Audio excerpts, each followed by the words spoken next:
రైలు కింద పడి ఆత్మహత్య చేసుకున్నటువంటి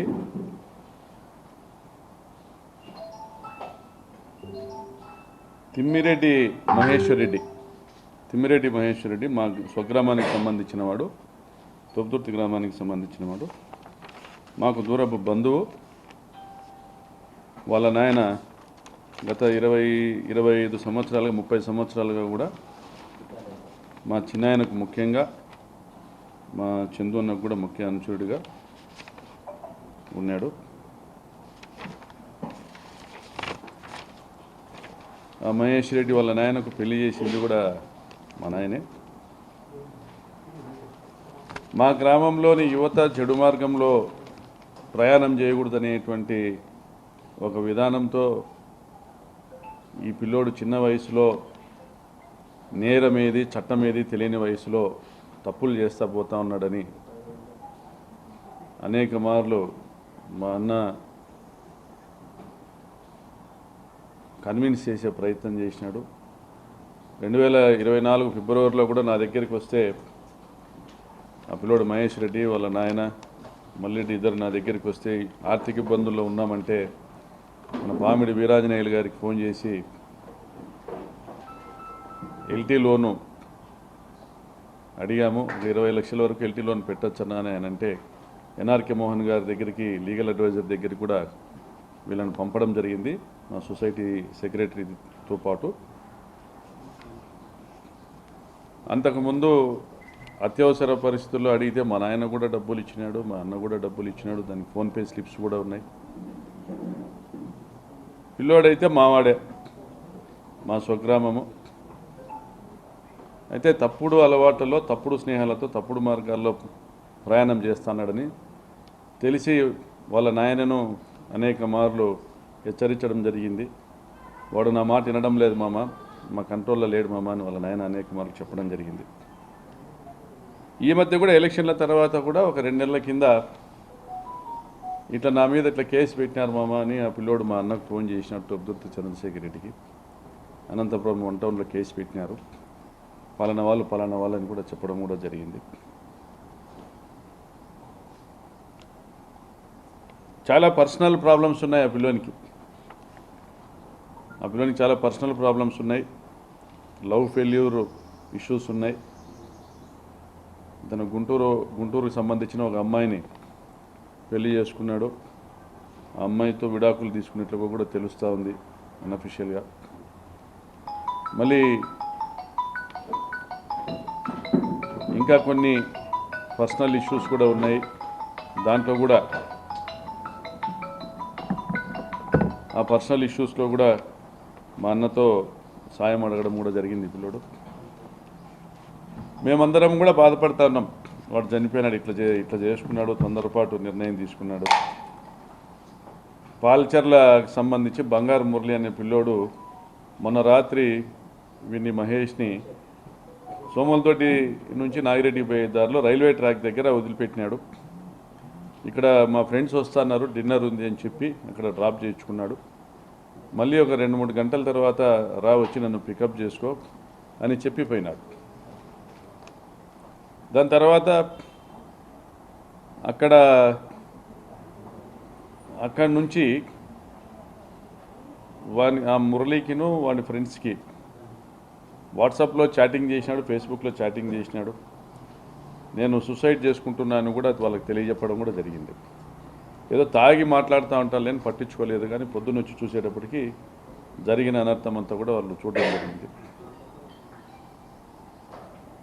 నిన్న అర్లీ మార్నింగ్ కానీ మొన్న మిడ్ నైట్ కానీ ఆ పిల్లోని ఫేస్బుక్ స్టేటస్ చూస్తే లవ్ ఫెయిల్యూర్కి సంబంధించి కోట్సు ఇంకా జీవితం సాలిస్తానని ముగిసిపోయింది అనేటువంటి మెసేజెస్ అర్థం వచ్చే విధంగా మెసేజెస్ ఇవన్నీ కూడా పెట్టడం కూడా మనం అందరం కూడా స్క్రీన్ మీద చూసినాం.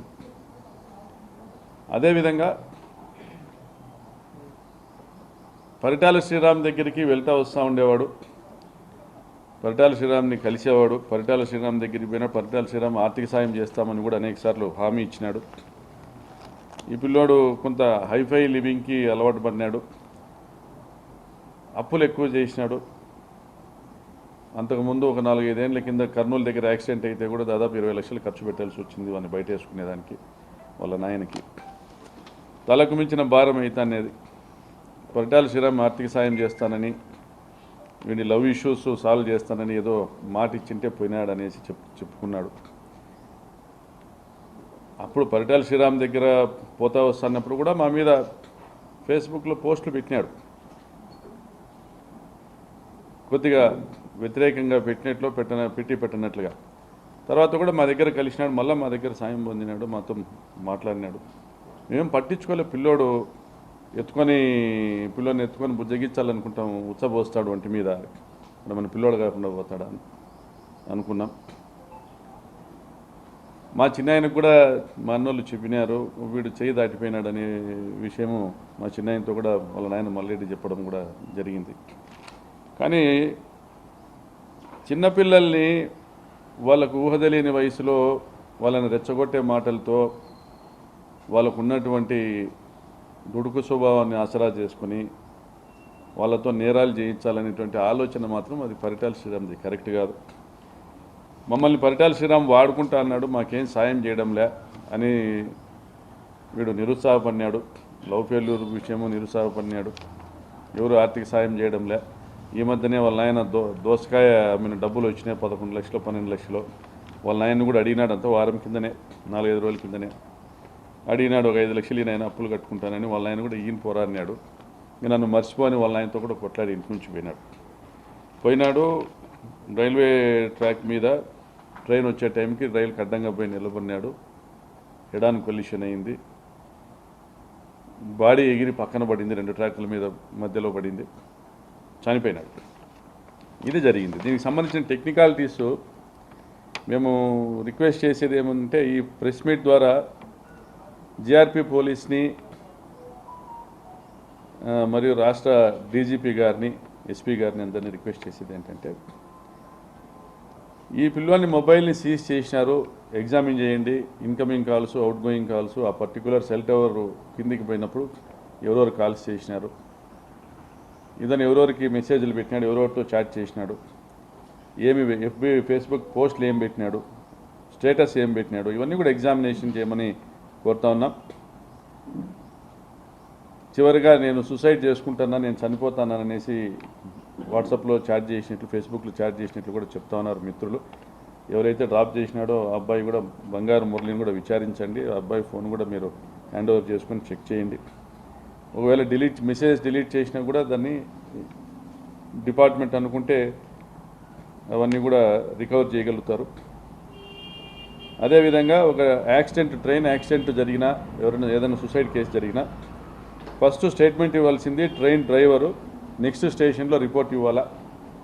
దాదాపుగా 15-20 ట్రైన్లు పోతాయి ప్రతి రాత్రి. ఏ డ్రైవర్ అయినా రిపోర్ట్ ఇచ్చినాడా లేదా, ఇతని సెల్ ఫోన్ ఏ టైంకి ఆఫ్ అయింది, ఏ టైంలో చనిపోయినాడు, పోస్ట్మార్టం రిపోర్ట్ ఏంటి. నిన్న పోస్ట్మార్టం జరిగింది, హడావిడిగా 6 గంటల పైన పోస్ట్మార్టం స్టార్ట్ చేసి 7:30కు ముగించినారు. సాధారణంగా 5 గంటల లోపు మాత్రమే పోస్ట్మార్టం చేస్తారు. మేము కూడా రిక్వెస్ట్ చేయడం జరిగింది మెడికల్ కాలేజ్ ప్రిన్సిపల్ గారిని, వీడియో రికార్డింగ్ చేయండి పోస్ట్మార్టందని. ఆ వీడియో రికార్డింగ్ చేసినారో లేదో కూడా గమనించమని కోరుతా ఉన్నాం. అదేవిధంగా ఎఫ్ఐఆర్లో ఇదొక సూసైడ్ అనే విధంగా ఎఫ్ఐఆర్ రాసినారు. అయితే వాళ్ళ తండ్రి ఇచ్చినటువంటి స్టేట్మెంట్ ఏదైతే కంప్లైంట్ ఉందో దాంట్లో అనుమానం వ్యక్తం చేయడం జరిగింది. పొద్దునే 6ంటికి ఒక అబ్బాయి బుల్లెట్ మీద వచ్చినాడు, 16-17 సంవత్సరాల అబ్బాయి బుల్లెట్ మీద వచ్చినాడు. ఆ కీమ్యాన్ అడిగినాడు, అంటే రైల్వేకి సంబంధించి ఇన్స్పెక్షన్ చేసేటువంటి వ్యక్తి, ట్రాక్ ఇన్స్పెక్షన్ చేసేటువంటి వ్యక్తిని కీమ్యాన్ అంటారు. ఆ కీమ్యాన్ అడిగినాడు, మా వాడిని ఒకడు ఇక్కడ ట్రాక్ దగ్గర ఉన్నానన్నాడు, రాత్రి మెసేజ్ పెట్టినాడు, ఏమైనాడంటే ఇది కూడా చచ్చిపోయినాడని చెప్పినాడు. వీళ్ళందరి స్టేట్మెంట్స్ కూడా రికార్డ్ చేయమని కోరుతా ఉన్నాం. అదేవిధంగా సోమలదొడ్డి విలేజ్లో సీసీ కెమెరాలు ఉన్నాయి, ప్రైవేట్ సీసీ కెమెరాలు ఉన్నాయి, గవర్నమెంట్ సీసీ కెమెరాలు ఉన్నాయి. ఆ సీసీ కెమెరాల్లో ఫుటేజ్లు కూడా రికవర్ చేసి ఎగ్జామిన్ చేయమని కోరుతా ఉన్నాం. ఆ పక్కనున్న తోట వాళ్ళు, ప్రత్యక్ష సాక్షులు కూడా కొంతమంది అది పెద్ద ఎత్తున సౌండ్ వచ్చిందని చెప్పిన వాళ్ళు కూడా ఉన్నారు. సో వాళ్ళని కూడా ఎగ్జామిన్ చేయమని కూడా కోరుతా ఉన్నాం. ఈ అబ్బాయికి సంబంధించినటువంటి భార్య లేదా గర్ల్ ఫ్రెండ్స్ వాళ్ళతో ఫేస్బుక్ చాట్, వాట్సాప్ చాట్ చేసినారు. వాళ్ళందరినీ కూడా విచారించమని కోరుతున్నాం. ఎందువల్ల ఏమి లవ్ ఫెయిల్యూర్ అనేది ఎందుకు, ఏంది పరిస్థితి, ఎవరి వల్ల, ఇవన్నీ కూడా ఎగ్జామిన్ చేయమని కోరుతున్నాం. మరి అబ్బాయికి గతంలో తలకు దెబ్బ తగిలింది యాక్సిడెంట్లో. మానసిక పరిస్థితి సరిగా లేదు కాబట్టి నేను వెనకమ్మడి వచ్చినాననేసి మురళి అనే అబ్బాయి, అతను డ్రాప్ చేసిన అబ్బాయి చెప్పడం జరిగింది. మరి ఇవన్నీ ఉన్నాయి. వీటన్నిటినీ కూడా మీరు విచారించండి, విచారించి ఎంక్వైరీ చేయండి. ఇంకా మీకు అనుమానం తీరకపోతే సిబిఐ ఎంక్వైరీ చేయండి. నేను ఈ ప్రభుత్వాన్ని విజ్ఞప్తి చేసేది, డీజీపీ గారిని విజ్ఞప్తి చేసేది, ముఖ్యమంత్రి గారిని విజ్ఞప్తి చేసి సిబిఐ ఎంక్వైరీ వేయండి. ఎందుకంటే నోటికి ఏదొస్తే అది మాట్లాడే వాళ్లకు ఇది ఒక చెంపపెట్టు కావాలా. ఒక బాధ్యత లేని చెడిపోయిన పిల్లోడు, వీడు చెడిపోయి తాజెడ్డ కోతి వనమంతా చెడిపోయిననేసి వీడు చెడిపోయి దేశంలో ఉన్న వాళ్ళందరినీ కూడా చెడగొట్టేటువంటి కార్యక్రమం వీడు చేస్తున్నాడు. కాబట్టి కంపల్సరీగా దీన్ని హై లెవెల్ ఎంక్వైరీ చేసి నిజ నిర్ధారణ చేసి బాధ్యతారహితమైనటువంటి కామెంట్స్ చేసిన పరిటాల శ్రీరామ్పై చర్య తీసుకోవాల్సిందిగా రాష్ట్ర ప్రభుత్వాన్ని కోరుతా ఉన్నా, కూటమి ప్రభుత్వాన్ని కోరుతా ఉన్నా. మరి ఇటువంటి పరిస్థితుల్లో జరిగింది నష్టం ఆ కుటుంబానికి జరిగింది. వాడు మీ పార్టీలో ఉన్నాడని వాళ్ళ నాయన కూడా స్టేట్మెంట్ ఇచ్చినాడు, మేము తెలుగుదేశంకి చేసినాం 24లో అని. తెలుగుదేశంకి చేసినా వాడు మా దగ్గరికి వచ్చినాడు సాయానికి. వాడు మా అన్నతో ఫోన్ చేసి మాట్లాడినాడు. మరి మీ దగ్గర ఉండి మీకు మీరు సాయం చేయాల్సింది పోయి మీరు సాయం చేయక వాడు సూసైడ్ చేసుకుంటే దాన్ని నీ వైఫల్యంగా ప్రజలు భావిస్తారనే ఉద్దేశంతో మా మీద అంటగట్టేటువంటి ప్రయత్నం చేస్తున్నావు పరిటాల శ్రీరామ్. నేను 5 సంవత్సరాలు ఎమ్మెల్యేగా ఉండగా ఎక్కడ మా పార్టీ నుండి, మా సైడ్ నుండి ఎక్కడ ఎటువంటి హత్యలు కూడా జరగకుండా చూసినాం. ఫ్యాక్షన్ని కట్టడి చేసినాం. పార్టీలు చూడకుండా కూడా నిరుత్సాహపరిచినాం. ఎవరైనా అటువైపు అత్యుత్సాహం ప్రదర్శిస్తూ ఉంటే ఫ్యాక్షన్ వైపు నిరుత్సాహపరిచినాం. జరిగిన 2 హత్యలు కూడా తాటిచర్ల ఉప సర్పంచ్ను మీ వాళ్ళే తెలుగుదేశం వాళ్ళే చంపినారు, మా పార్టీ ఉప సర్పంచ్ని. అదేవిధంగా బిల్లె ఎల్లప్ప అనేసి టమాటా మండి నడుపుతా ఉన్నాడు కక్కలపల్లిలో, ఆయన కూడా మీ పార్టీ వాళ్ళే చంపినారు. మర్డర్ ఫర్ గెయిన్ అనొచ్చు అది. ఎందుకంటే ఈరోజు ఆడ గెయిన్ చెందుతూ ఉండేది, లాభపడుతూ ఉండేది పరిటాల శ్రీరామ్. టమాటా మండిలో అంతకుముందు క్యాంపర్కు పంచాయతీకి 250 రూపాయలు చెల్లించేవాళ్ళు ఒక టమాటా వెహికల్కి. పంచాయతీ రసీదు ఇస్తే 250 రూపాయలు చెల్లించేవాళ్ళు. సంవత్సరానికి 70 లక్షలు 80 లక్షలు పంచాయతీకి ఆదాయం వచ్చేది. దాంతో డెవలప్మెంట్ యాక్టివిటీస్ జరిగేది. ఇప్పుడు మీరు వచ్చినాక ఆ బిల్లేళ్ళప్పని చంపినాక ఎవరు కూడా పంచాయతీ టోల్ కలెక్ట్ చేసేదానికి, టమాటా మండి టోల్ కలెక్ట్ చేసేదానికి ముందుకు రాలే. మీరంటే భయంతో దాన్ని ఉపయోగించుకొని మీరే మీ మనుషుల్ని పెట్టి ఒక్కొక్క వెహికల్కి 2500 కలెక్ట్ చేస్తుంటే 10 రెట్లు కలెక్ట్ చేస్తున్నారు. అంటే దాదాపు టమాటా కేజీకి రూపాయి కలెక్ట్ చేస్తున్నారు. ఫలితం ఏంటంటే సంవత్సరానికి 7-8 కోట్ల రూపాయలు నేరుగా మీ ఖాతాలోకి వచ్చేకో, మీ పరిటాల ట్రస్ట్ ఖాతాలోకి వచ్చేదానికో మీరు చేసుకుంటున్నారు. ఇది కక్కలపల్లి గ్రామ ప్రజలే సాక్ష్యం. ఇంకా లిక్కర్లో మీరు ఈ మధ్య గోవా స్మగుల్డ్ లిక్కరు కూడా దొరకడం జరిగింది రాప్తాడులో. అంతకుముందు కర్ణాటక లిక్కర్ తెచ్చి అమ్మినారు. చంద్రబాబు నాయుడు గారు బ్రాందీ షాపులు టెండర్లు పిలిచినాక, వైన్ షాపులు టెండర్లు పిలిచినాక వైన్ షాపులన్నీ మీరే నడుపుకుంటున్నారు.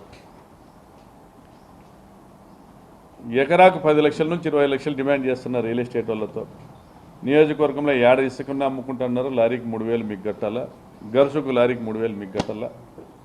సెటిల్మెంట్లు చేస్తున్నారు, దందాలు చేస్తున్నారు. అయ్యా మేము మీ పార్టీ వాళ్ళమన్నా ముందు కట్టు తర్వాత పార్టీ చూసుకుంటామంటున్నారు. మీ పార్టీ వాళ్ళకు వచ్చిన బ్రాందీ షాపులు కూడా మీరే ఆక్రమించుకున్నారు. దౌర్జన్యాలకు రాప్తాడు నియోజకవర్గాన్ని కేరా పట్రాస్గా మార్చినారు. ఈ 8 నెలల్లో మీరు చేసింది ఏమంటే దోపిడీ తప్ప మీరు చేసింది ఏం లేదు. ఇవన్నీ ప్రశ్నిస్తా మేము ప్రెస్ మీట్లు పెట్టడము, మీటింగ్లు పెట్టడము, మాట్లాడేది మొదలు పెట్టేటప్పటికి మీరు మా అన్న మీద కేసు పెట్టినారు, మా రాప్తాడులో మా మండల నాయకుల మీద కేసులు పెట్టినారు. ఇప్పుడు మళ్ళీ ఈ కేసు కూడా, ఈ ఆత్మహత్య కేసును కూడా మా మీద రుద్దేటువంటి